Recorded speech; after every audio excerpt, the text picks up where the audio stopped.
Buenas tardes, hermanos. ¿Están ahí? A ver. Normalmente Hola. ya están. Ahora sí.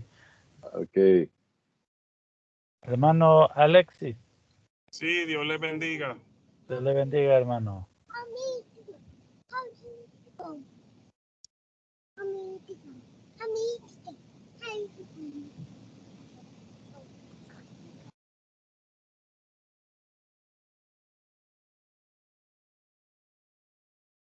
Buenas. Alexis fue quien habló.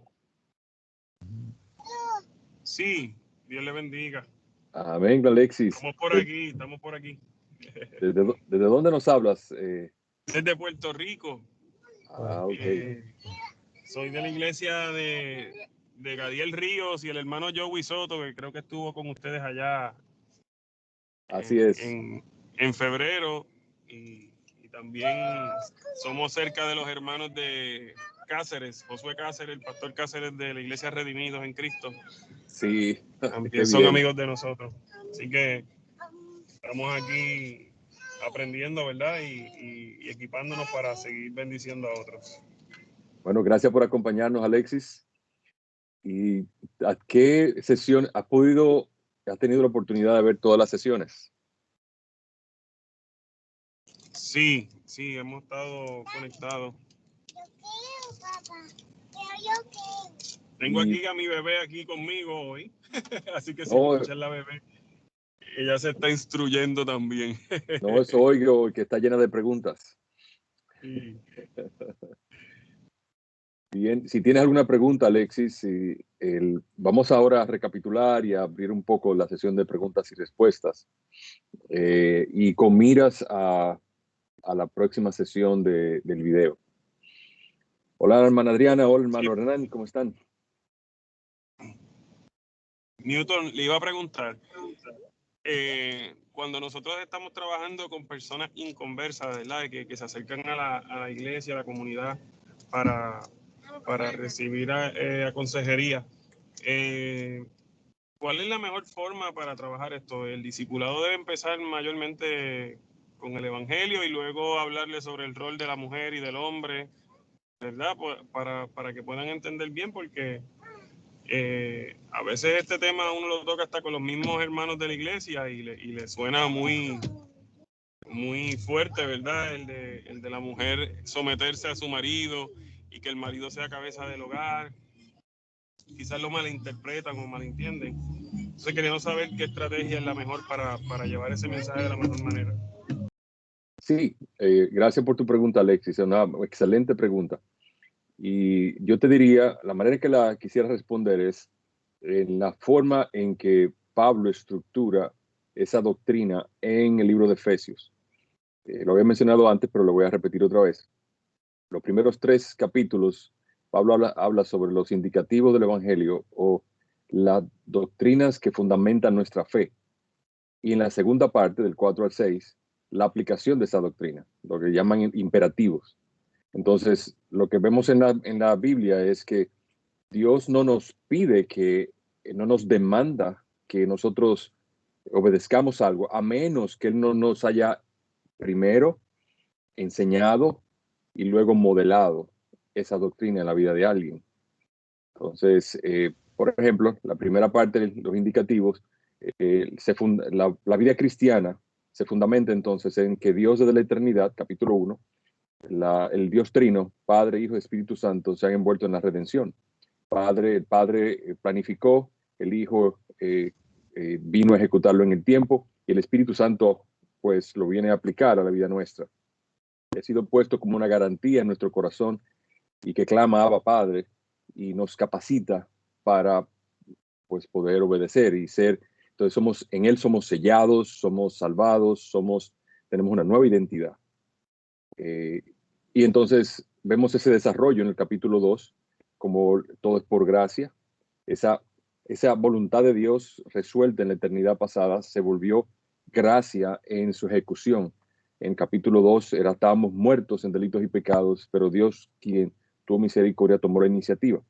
Y así éramos hijos de ira, lo mismo que los demás, y ahora somos hijos de Dios, y todo por gracia, no por obras, para que nadie se gloríe. 2:10, porque somos hechura suya para buenas obras. O sea, Dios nos ha creado para buenas obras, y las obras, o sea, la ejecución, la obediencia, está fundamentada en su gracia que nos ha salvado. Y ahí viene entonces el punto que ha derribado la pared intermedia entre dos pueblos y nos ha hecho reyes y sacerdotes para Dios. Y en el capítulo 3, entonces, sella eso diciendo: sed pues de un mismo sentir que hubo en Cristo Jesús. Entonces, vemos que elaboró toda la doctrina, que es el fundamento para poder obedecer. Entonces, en el capítulo 4 nos habla entonces de que nosotros podemos obedecer. Pero, y la forma de la obediencia no es un objetivo en sí mismo, es una forma de crecer, para que crezcamos a la obediencia a la medida del varón perfecto, el Señor Jesucristo. Por eso, cuando subió a los cielos y llevó cautiva la cautividad, dio dones a los hombres, y dio, a través de los dones que ha dado la iglesia, pastores, maestros, para equipar a los santos para la obra del evangelio. Entonces, vemos la dinámica de la iglesia en cómo crecen unos a otros. Y entonces en el capítulo 4 comienza de que: renovaos pues en el espíritu de vuestra mente, y airaos pero no pequéis, no haya falsedad en vosotros, hablar la verdad unos con otros, no haya amargura ni palabra deshonesta. Entonces tú ves que Pablo comienza a poner carga en los hombros de los creyentes, no antes, sin haberle dado el fundamento. O sea, primero echar la zapata de una obediencia está en lo que Dios ha hecho en Cristo. De otro modo sería mero arminianismo, meras obras en nuestro propio esfuerzo. Entonces, cuando vamos al capítulo 5, vemos esa aplicación más particular, 5 y 6, a las relaciones más cercanas en la familia: matrimonio, padres, hijos y padres, padres e hijos, empleados y empleadores, o patrones y empleados. Entonces, particularmente lo que mencionas de la pareja, cómo una esposa puede llegar a ser sumisa. Es algo difícil, muy difícil, especialmente en esos tiempos en los cuales a la mujer se le daba poco valor. Y el maltrato siempre ha existido fruto del pecado. Entonces vemos que cómo es eso posible. Bueno, la única manera que es posible si está fundamentado en la obra que Dios ya decidió desde la eternidad, que se hizo verdad a través de Cristo, y está presente en nosotros como una forma de la acción del Espíritu a través de la palabra. Ahora, eso no es automático. Eso va creciendo, lo que el pastor Holmbrook mencionó sobre la santificación progresiva. No es automático, no es porque dice: ya voy a obedecer, voy a someterme, porque yo creo que Dios es bueno. Sí, es bueno y vamos a creerlo, pero eso es a la medida de la fe que tenemos, que Dios nos ha dado. Así que poco a poco, a medida que la hermana va aprendiendo de la palabra, va obedeciendo esa palabra, ella va sabiendo los detalles de la aplicación de la palabra. Entonces, una respuesta larga para una pregunta corta: ¿cómo le podemos decir al hermano? Bueno, la manera en consejería es: si son hermanos, vamos a comenzar poco a poco, estableciendo los fundamentos. Primero damos esperanza. ¿Por qué yo voy a confiar en ti? La primera parte, primer elemento clave, que es establecer el afecto de uno con otro. El segundo, esperanza. ¿Por qué le voy a creer a Dios? Dios es un Dios de esperanza.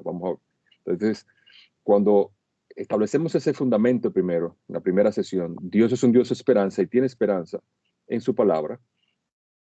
La segunda sesión va encaminada a seguir cimentando eso mismo y hablando, pero a través de la dificultad o problema que la persona ha presentado. O sea, ¿qué lo trajo a consejería? Ella no vino porque quería ser sumisa. Posiblemente vino a través de un conflicto que el esposo viene y está diciendo que ya no es sumisa, o quizás ella ha venido porque su esposo no la ama, o ella percibe que no la ama. El esposo, por supuesto, dice todo lo contrario. Entonces, a través de ese problema inicial que ellos trajeron, nosotros traemos el evangelio poco a poco. Posiblemente el rol del hombre y la mujer, y el esposo y la esposa, no lo traemos sino antes de que establezcamos los fundamentos bíblicos del que es el matrimonio. Eso debe ser primero, según el modelo que vemos en Efesios. Pero eso posiblemente no vamos a traerlo, el tema aplicación particular de la doctrina de matrimonio, hasta que veamos cómo está la fe de esos hermanos. Por ejemplo, los medios de gracia nos hablan mucho de cómo está un corazón. Dígame, hermano, ¿usted está haciendo su devocional? Sí, yo lo estoy haciendo. ¿Cuántas veces usted lee la Biblia a la semana? Mientras usted va haciendo preguntas incisivas, o sea, general, usted lee la Biblia, sí. Usted va a la iglesia, sí. ¿Cuántas veces usted va a la iglesia? Uh, dos, 2 veces, 3 veces al mes. Ok. ¿Tú fuiste la semana pasada? No. Tuve que ir allí, tuve que ir. Ok. ¿Y la semana anterior? Bueno, también tuve algunos problemas. ¿Y la semana anterior? Pero me dijo que eran 3 veces al mes. Y este mes no ha ido. Ok. ¿Lee la Biblia? Sí. ¿Cuántas veces la lee a la semana? Bueno, 2 o 3 veces, 4 o 5 veces a la semana. ¿Usted la leyó ayer? No, tuve mucho trabajo. ¿Y antes de ayer? Bueno, tampoco, porque tuve que salir. ¿Y el día anterior? Entonces, dice que la leyó todos los días, esta semana no la ha leído. ¿Y la semana anterior?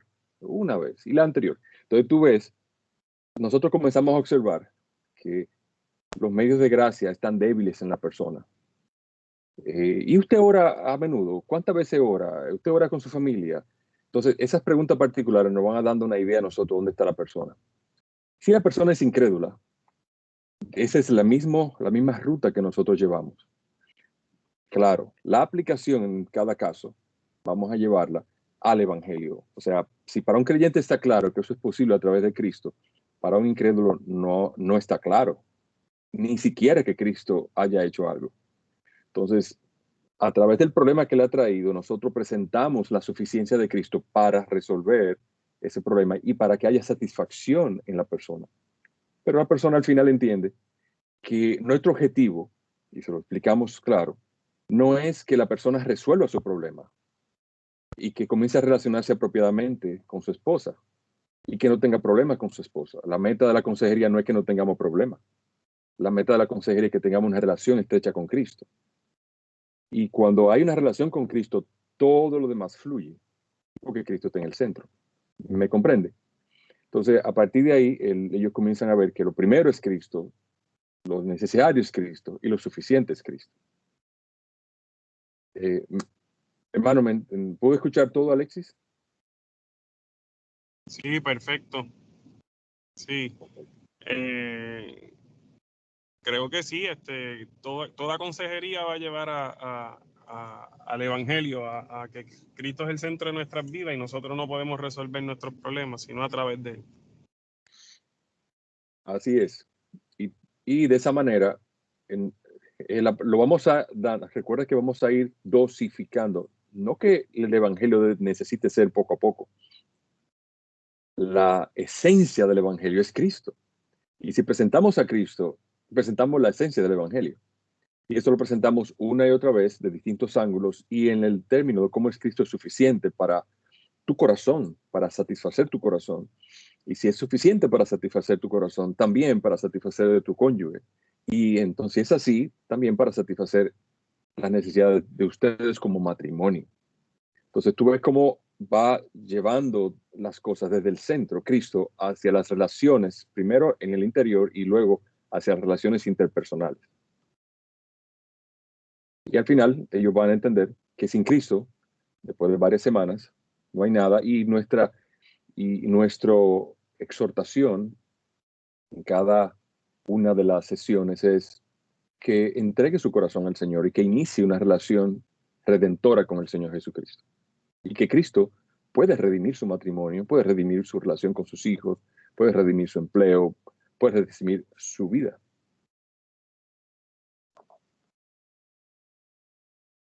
Bien, ¿estás respondiendo a su pregunta, hermano Alexis? Sí, más que bien. Muchas gracias, hermano Newton. Bien. Bien, Sam, ¿había algo que quisieras añadir? No se oye. Perdón, lo cubriste muy bien todo, hermano Newton. Muchas gracias. El hermano Ortman levantó la mano. La levanté no para preguntar, sino para destacar que es importante es entender la necesidad de perdonarme a mí mismo. También el hecho de que debemos llevar a la cruz pecados que vienen a nuestra mente. Yo pienso que puede haber alguien que levante la mano diciendo que el espíritu no le redarguye de algún pecado en el pasado. Pero creo que todos tenemos algún problema al respecto, ¿verdad? Arrastramos algo y alguien se encarga de refrescarlo o de recordarlo. Y qué importante es el hecho de que tenemos al Señor Jesucristo a quien podemos acudir instantáneamente para que Él traiga la paz que necesitamos al corazón y seguir adelante sin sufrir mayor afectación. Me gustó esa enseñanza ahí, muchas gracias. Sí, un detalle, hermano. Cuando usted dice la necesidad de perdonarse a sí mismo, usted se refiere a una porción del video que se hace esa pregunta. ¿Es correcto? Sí, correcto. Ok. Entonces, cuando se menciona la necesidad de perdonarse a sí mismo en el video, es una pregunta que se hace y la manera que se responde, es decir, no podemos decir perdonarnos a nosotros mismos porque el pecado es contra Dios y Dios es quien debe perdonar. Por supuesto. Esa es la parte que usted menciona. Sí, gracias, hermano. Pero que me confundí un poco. Por supuesto. Porque el término, gracias por explicarlo, porque el término perdonarse a sí mismo es un término que se usa mucho en la consejería secular, donde la persona que está aconsejando quiere llevar a la persona y dice, ¿y por qué tú te sientes tan mal? Es que tú no te has perdonado a ti mismo, tú tienes que, no se puede ser tan duro contigo mismo, tú tienes que ser suave, tienes que ser... Entonces, por eso en la parte del video decimos, realmente nosotros el pecado es contra Dios y si bien es cierto que hay ocasiones en las cuales nosotros nos sentimos mal y nos seguimos sintiendo mal cuando recordamos el pecado y lo que hemos hecho en el pasado. La razón no es que no nos hemos perdonado a nosotros mismos, es que necesitamos llevar nuestro corazón a confiar en el perdón que Dios ha dado en la cruz de Cristo. Sí, ¿Y saben algo? No es que sea ajeno a la Biblia esa necesidad y esa dificultad para nosotros llevar nuestro corazón a paz, en que Cristo perdonó todo. Él dijo, perdonado es, o está hecho, está terminado. Y le voy a decir dos ejemplos. Uno, el rey David. Ustedes recuerdan el caso del rey David y Betsabé, ¿verdad? El rey David pecó, mató a su esposo para quedarse con su esposa. Algunos estudios dicen que David nunca volvió a tocar ni otra mujer.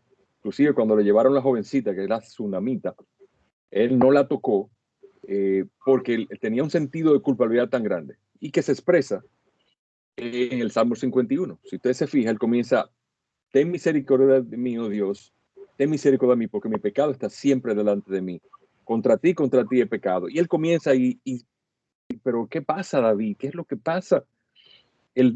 Si nosotros vamos a Samuel y vemos Samuel, al libro de Samuel, vemos que el profeta Natán le dijo a David que tu pecado ha sido perdonado, no morirás. Pero en el Salmo 51 vemos como, que lo escribió después, vemos que él está todo el tiempo clamando a Dios por misericordia. Y entonces esa pregunta se resuelve en el versículo 15, donde dice, vuélveme el gozo de tu salvación. Nosotros entendemos y aprendemos de que el perdón es de Dios, no es nuestro. Nosotros no podemos perdonarnos y sentir un sentido de tranquilidad cuando Dios no lo trae. Y en muchas ocasiones Dios deja ese sentido ese sentido que nos hace falta para que nos acerquemos a Él, volvamos a Él, para que probemos un poco del amargo del pecado y no lo volvamos a hacer más. Y déjeme decirle, David nunca se le ocurrió hacer otra cosa semejante. Entonces, el sentido de salvación, vuélveme el gozo de tu salvación, el gozo por la salvación viene por el sentido de ser perdonado. ¿O no? Y en otro sitio David dice, el gozo del Señor es mi fortaleza. Otro ejemplo es el apóstol Pablo. El apóstol Pablo, si ustedes se fijan, hay varias ocasiones que el apóstol Pablo menciona que él tiene un sentido de culpabilidad por haber perseguido la iglesia. Primera de Timoteo 1:15 dice, palabra fiel y digna de ser recibido por todo es esta, que Cristo Jesús vino al mundo para perdonar el pecado y el pecado, y de los cuales yo soy el primer pecador. Y en Filipenses, cuando él menciona su pedigrí, su abolengo, su prestigio por la herencia que él tenía de ser hebreo de hebreos en cuanto a la ley fariseo, hijo de Benjamín y todo eso, él también dice, pero no porque yo soy perseguidor de la iglesia. También el libro, entonces cuando vemos la trayectoria, la manera en que Pablo habla en varias secciones del Nuevo Testamento, en sus cartas, vemos que Pablo le pesaba en su corazón cuando él recordaba la gente que él mató, pensando que estaba haciendo lo bueno. Ahora, el problema de Pablo era que se sentía que necesitaba perdonarse a sí mismo. No, él no lo dice de una manera de que está todavía atribulado y deprimido por eso, sino que él lo usa como un elemento para a levantar y exaltar la gloria del perdón de Cristo cuando lo contrasta con el gran pecado que él ha hecho. Correcto.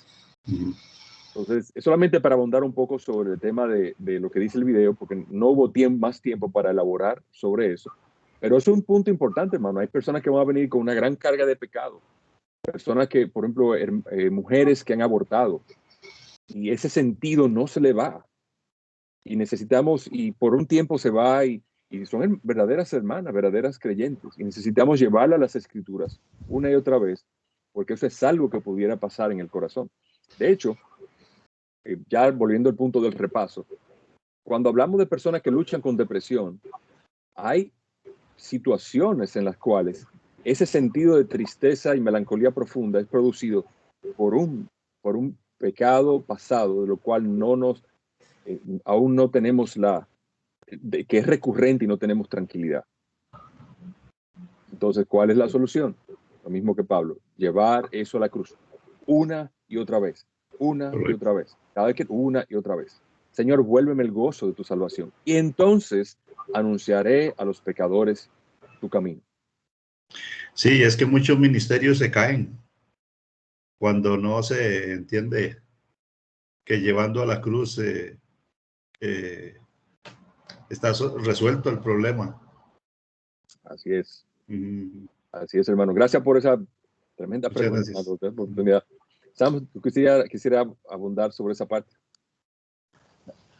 Pues solo agrego que, como dices, el problema de la culpa surge de diferentes maneras en la consejería y sí es enorme, pero la solución siempre es la cruz. Entonces, recuerdo una tarea que se le dio a una señorita que llevaba mucha culpa, ¿verdad? Y yo creo algún otro consejero le hubiera dicho, pues tienes que perdonarte a ti mismo, pero el doctor Smith la llevó a Gálatas 6:14, que no voy a predicar otra cosa más que la cruz de Cristo, y que ella tenía que anotar, para empezar le dio 5 agradecimientos por Dios y por la cruz de Cristo, y después cuando ya iba cambiando ya le dejó 3, y ella llenaba cuadernos porque era tanta su culpa, pero vimos mucho crecimiento y la vimos gozosa y sus padres muy agradecidos al término de ese caso, porque tenía que aplicar la cruz de Cristo y no no seguir siendo esclavizada por su propia culpa que ella sentía y la pasaba confesando pecados constantemente. Así es. Gracias. Gracias Bien. a Dios. Entonces ahí ven cómo viene la trayectoria de lo que hemos visto hasta ahora. ¿Qué hemos visto hasta ahora? La vez anterior, en septiembre, vimos los fundamentos del Evangelio. En esta ocasión estamos viendo las aplicaciones del Evangelio y cómo el Evangelio comienza a darnos poco a poco aquellas cosas en las cuales debemos tomar en cuenta para obedecer en nuestra vida personal, en nuestra vida ministerial, en nuestra vida matrimonial y de familia. Entonces, esta mañana, por ejemplo, vimos en términos de la noche, por ejemplo, en el término de la doctrina sobre la unión, el matrimonio. Esta mañana comenzamos a ver los principios bíblicos del sexo, rol del hombre y rol de la mujer. Y vemos entonces esta tarde aquellos que luchan con depresión, el perdón, que son elementos internos. Esta mañana estuvimos enfocados en elementos interrelacionales. Y entonces hasta aquí llegamos. Y eso es lo que hemos visto. Ahora, ¿qué vamos a ver de aquí en adelante? De aquí en adelante, esta tarde, nos queda todavía el video, la segunda parte del caso de consejería que vimos el mes anterior. Hoy tenemos la segunda parte y la parte conclusiva. Bueno, no, si pudiéramos hacer una otra temporada, pudiéramos hacerlo como una novela de todo. Ojalá pudiéramos hacerlo, pero se podría hacer muy largo. Bueno, de hecho, si en algún momento usted quiere, hay un set de 10 videos de observación de consejería que son aprobados por la Asociación de Consejeros Certificados, ACBC, que son para eso, hispanos aconsejando hispanos. Hay 10 sesiones, de las cuales las que ustedes han visto tienen 2. En caso de que ustedes quisieran adquirirlo, está en la parte de recursos. Entonces, ahí pueden ver casos particulares de diferentes cosas. Hoy vemos la segunda parte de ese del matrimonio que estuvimos viendo. Y esperamos que sea también de su edificación y aún las cosas que ustedes han estado viendo y aprendiendo, pues comiencen a hacer un poco más de encaje, se unan en sus mentes, porque muchas veces, aunque uno ve la doctrina, ve la aplicación, uno la entiende, pero necesita ser modelado, ver cómo funciona en el salón de consejería. Y esa es la idea. Hermano, ¿alguna duda, algo respecto a lo que hemos visto el día de hoy?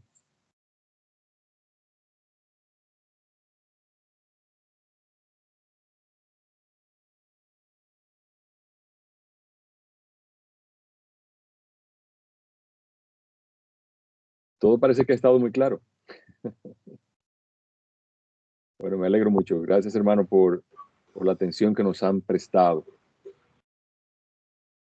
Bueno, si no hay alguna pregunta, algún comentario, entonces vamos a pasar a la sección del video. Por favor recuerden que en sus notas, en su material de apoyo, tienen la hoja de inventario de datos. El pastor Sacha en el video lo recorre haciendo preguntas a la persona, a la pareja. Está las preguntas que también son intensivas en esa hoja.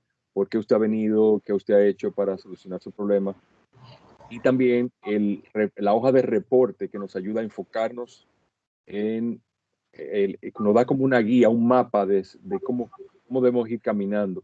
Porque son tantas cosas que nos dicen que a veces no tenemos claro hacia dónde nos vamos a dirigir, especialmente si el caso es muy difícil, si es dramático o si es tiene muchos elementos que son difíciles de manejar. Entonces eso nos va a ayudar y esa hoja está en sus notas y pueden duplicarla, pueden copiarla para que la usen en sus sesiones de consejería y esperamos que les sea de bendición. Muy bien, hermano, muchas gracias. En verdad, muy agradecidos. Dios los bendiga. Sí, entonces, hermanos, la idea sería, aquí nos despedimos, ustedes ven el video, yo voy a estar aquí si necesitan algo, no hay problema, pero ya en términos de sesiones, no tendremos una sesión de preguntas y respuestas después. Quisimos cumplirla antes, hemos tenido, vamos a decir, más tiempo, a las 8, a las 11, a las 12, tuviéramos más tiempo de elaborar sobre preguntas y no al final. Al final estamos más cansados. Primero y segundo, dejarles saber, vamos a volver otra vez en la tercera parte, que es en noviembre. Y tengan en mente, solo para que lo sepan, en caso de que ustedes quisieran continuar capacitándose, tenemos la conferencia de consejería en febrero. Tendremos el track 1 de nuevo y el track 2. Están ya la página de la conferencia están en línea. En caso de que alguien quisiera inscribirse, ya está en línea. A partir, creo que de diciembre, mitad de diciembre, pasa el segundo punto de cambio de precio. Ahora está el precio por inscribirse temprano.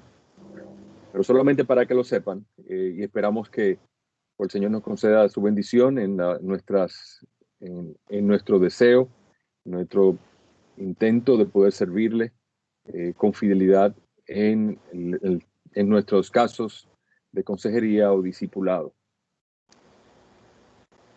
¿Quién tiene algunas palabras para despedirnos, Sam? Pues sí, para mí este segundo video es de mucha edificación después de haber visto el primero y las complicaciones del caso de Isaac y Alba. Y en esta ya hay un avance en la consejería y se va a ver más claramente cómo en la consejería bíblica se puede ir edificando la relación y ayudando ya hacia específicamente los problemas de la pareja. Entonces, pues espero también que lo disfruten mucho, que sea de edificación y aprovechen bien todo el mes de ver nuevamente todas las sesiones que gusten y también el video y que Dios les bendiga mucho en este mes. Así es. Vamos entonces a orar antes de despedirnos. Hermano Eduardo, ¿usted pudiera orar por nosotros antes de despedirnos? Con el mayor gusto. Padre Santo, estamos realmente agradecidos por la vida, por el trabajo, por el sacrificio de nuestros hermanos, por lograr este material, el cual es de mucha bendición para tu iglesia, Señor. Nuestro corazón es tener siempre uno de carne, enseñable, para que tú prosigas, tú continúes haciendo tu obra.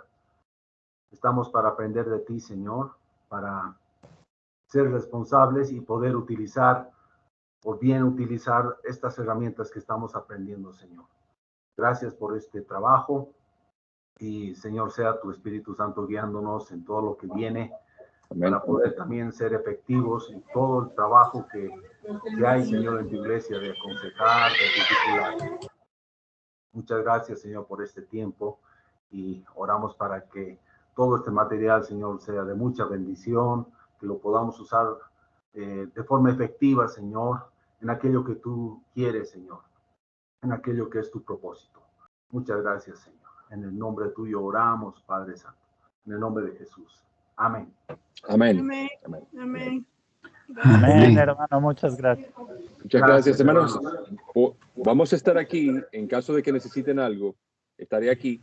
Y si tiene alguna dificultad, les voy a escribir mi teléfono otra vez, el WhatsApp, para que puedan pues contactarme. 586-7203. 765-586-7203. Ahí está. Si necesitan algo, estaré aquí a su disposición para poder servirles. Que Dios les bendiga, hermano. Bye bye. Igualmente, bendiciones, hermanos. Hermano Newton, Dios los bendiga. Bendiciones. Igual a ustedes, Abraham. Bye bye. Chao.